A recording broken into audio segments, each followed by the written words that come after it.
diabète il y a 2 ans. Il y a le professeur Grimmel, qui est un célèbre diabétologue, qui nous a dit les Américains vont avoir le modèle français, mais nous, on va nous imposer le modèle américain et les gens ils mourront sur la rue parce que l'hôpital sont trop loin. C'est ce qui se passe à Toulon. Hein. Imaginez qu'on ait un accident cardiaque, le temps d'aller à la mer, on est sur la route. Dans un premier temps, on va vous diriger vers l'hôpital sud. Et petit à petit, on vous dira qu'il n'y a plus de place. Et on va vous diriger dans le privé.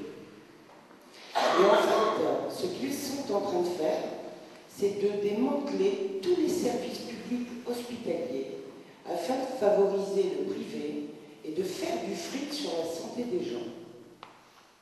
Et ça s'est fait pas par hasard, et c'est pas une fatalité non plus. C'est la mise en place de toutes les réformes successives qui ont cassé petit à petit les pans entiers du milieu hospitalier et qui suppriment le droit à la santé pour tous, quand même.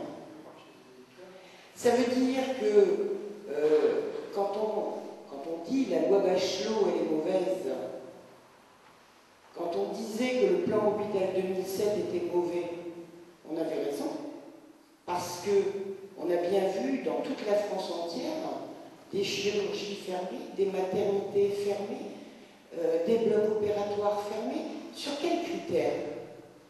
Sur leurs critères de rentabilité.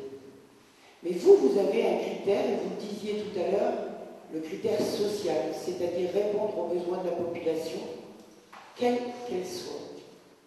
Et c'est ça, je crois, qu'il faut que l'on défende à chaque fois qu'on va rencontrer, que ce soit le directeur de l'ARS, le préfet, tout ce qu'on veut.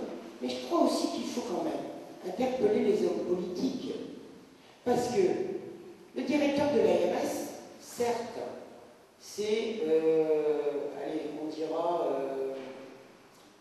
une branche du ministère de la Santé, un représentant du ministère de la Santé. Donc lui, il est là pour mettre en application les lois. Mais qui vote les lois?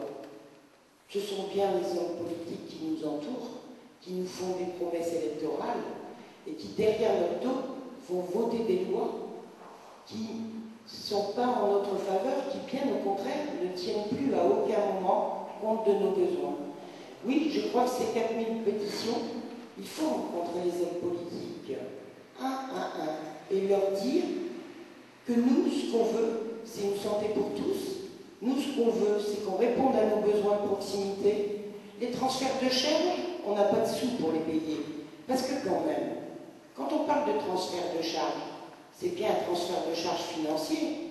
Oui, les allers-retours, c'est vous qui allez les payer. Parce qu'aujourd'hui, on a encore, et je mets entre guillemets, une sécurité sociale, qui sont en train aussi de nous casser, sachez-le. Et ça ne veut pas dire que demain, nous l'aurons encore pour être remboursés de nos frais de déplacement.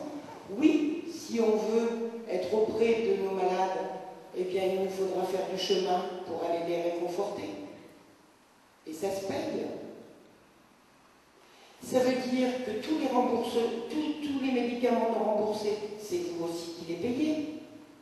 Et puis quand vous allez devoir aller dans le privé parce qu'il n'y aura plus de place dans le public, parce qu'on aura fermé des lits, parce qu'on aura supprimé des médecins, eh bien, oui, vous serez obligé d'aller dans le privé. Et vous allez vous priver d'un tas d'autres choses pour vous soigner. Parce qu'ils ne sont pas fous. Pourquoi ils ont mis en place tout ça? Parce qu'ils ont remarqué que les Français dépensaient beaucoup pour se soigner. Et ils ont dit, eh bien, c'est une pompe à fric. Ils ont remarqué que la population se priverait de coiffeurs, se priverait de manger, mais ne se priverait jamais de se soigner. Donc ils savent qu'ils peuvent récupérer du fric là-dessus. Donc vous voyez ça, sans prendre un rendez-vous, c'est-à-dire une décision qui nous permet de savoir quelle autre démarche on va faire demain avec ces 4000 pétitions, parce que ce serait dommage quand même, que beaucoup aient mis du cœur à l'ouvrage pour faire signer 4000 pétitions et qu'elles restent sur le bord d'une table. Et puis moi je dirais qu'il faut poursuivre d'ailleurs. Avec les gens en position, faut pas être devant le panoplie en disant c'est fini, on ne peut plus rien faire.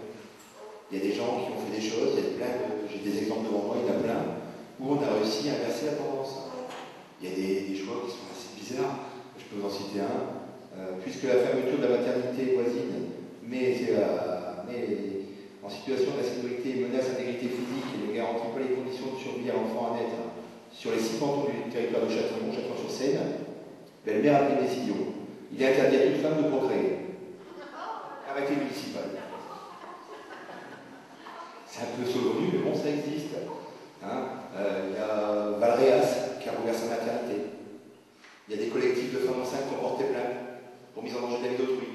On a réussi à ouvrir les maternités. Lannemezan qui a réouvert aussi, pareil. Le tribunal administratif de Pau n'a pas entériné les établis et vient de suspendre la décision de fermer, selon le SROS, de fermer la maternité. Donc ça existe. À Carré, on a réouvert la maternité. J'ai encore Saint-Agrève, pareil, on a inversé les choses. Donc, il ne faut pas se dire, c'est fini, on ne peut plus rien faire. On a les possibilités, si on se regroupe, si on s'organise, des collectifs, des coordinations, même il y en a une qui existe. Il y a, je ne sais pas, 20, 25 peut-être, hôpitaux, qui ont réussi à se mettre avec eux, ça existe. Il est absolument nécessaire qu'à l'on puisse s'organiser pour pouvoir faire quelque chose.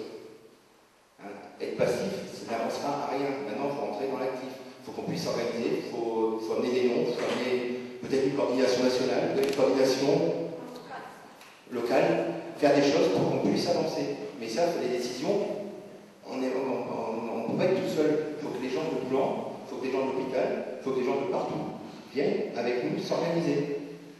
Ces pétitions, il faut les amener quelque part. C'est un premier pas. 500 personnes dans les rues, c'est quelque chose aussi. Ce soir, il y a plus de 50 personnes, c'est quelque chose aussi. Il faut qu'on continue. Si on fait ça et que demain, on ne fait plus rien, ça s'arrêtera là, et on n'aura plus qu'à pleurer. Donc maintenant, il faut se mobiliser, s'organiser et faire quelque chose de concret. Et ça, c'est ensemble, tous ensemble, qu'on peut le faire. Pas forcément la CGT, On est là, d'accord, on organise, mais il n'y a pas que nous. Si d'autres organisations syndicales veulent venir, elles peuvent venir. La politique, on n'est pas là pour ça, on est là pour faire quelque chose d'autre, pour faire quelque chose, mener un combat tous ensemble. Tous. Les docteurs, chirurgiens, anesthésistes, tout le monde. Tout le monde, on est là, et maintenant il faut prendre des décisions, il faut qu'on se lance dans la bataille. Mais on ne pourra pas, tout seul, on ne pourra plus faire grand-chose. Donc maintenant, on fait un appel, et il faut que les gens